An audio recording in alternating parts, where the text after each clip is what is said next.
Halo guys, kalian apa kabar? Jadi hari ini setelah perjalanan yang cukup panjang, akhirnya sampai di tempat kerja dalam keadaan selamat dan tidak kurang suatu apapun.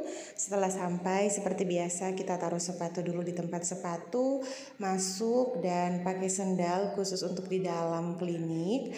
Dan setelah itu langsung lanjut lagi absen. BTW ya cenah, karena aku melihat di video yang ini nih, itu yang nonton kan lumayan banyak ya. Jadi aku mau lanjutin cerita ke kalian. Ini itu ceritanya bukan untuk memojokkan yang bersangkutan, tidak, tapi ini hanya sekedar sharing ke kita semua bahwa hal-hal yang buruk itu kalau sudah tahu kalau itu memang tidak baik, jangan kita lanjutkan lagi ya. Tapi sekali lagi reminder, ini hanya sekedar sharing buat kita semua. Nah, kita lanjutkan lagi. Di video yang sebelumnya kan itu aku bilang kalau aku sudah tidak berteman lagi kan dengan dia ini. Sebetulnya bukan tidak berteman sampai nggak tegur sapa gitu, oh enggak. Karena aku juga jujur ya nggak bisa kali ya kayak gitu ke orang lain. Ya masih bertegur sapa yang kayak halo kamu lagi ngapain atau kamu lagi gini-gini ya. Ya hanya sekedar sampai di situ aja gitu loh guys. Nggak yang sampai makan bareng atau mungkin jalan bareng, apalagi ngumpul ngobrol tuh aku udah nggak pernah. Jadi aku tuh langsung jaga jarak semua gitu sama si orang ini. Dan akhirnya dia berteman lah dengan orang lain, dengan circle-nya yang baru.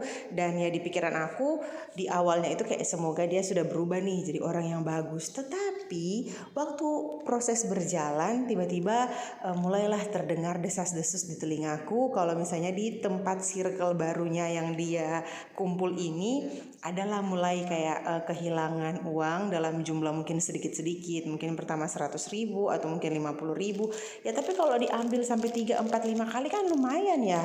Akhirnya juga nih singkat ceritanya sudah mulai ketahuan lah. Nah dia punya ketahuan itu satu kelas sudah tahu, jadi kan otomatis kayak aku langsung ngomong lah.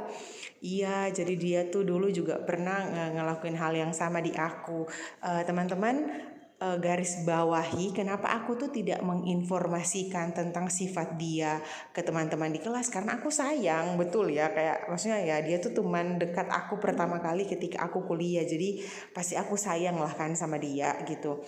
Dan aku nggak omongin itu ke orang lain karena ya aku nggak mau buat dia malu, tapi yang aku sesalkan, yang aku sesali adalah kenapa melakukan hal yang sama di orang lain. Mungkin kalau itu dia lakuin di aku ya respon aku hanya seperti itu, minta uang itu kembali, ya hanya jaga jarak atau mungkin gak ngobrol dalam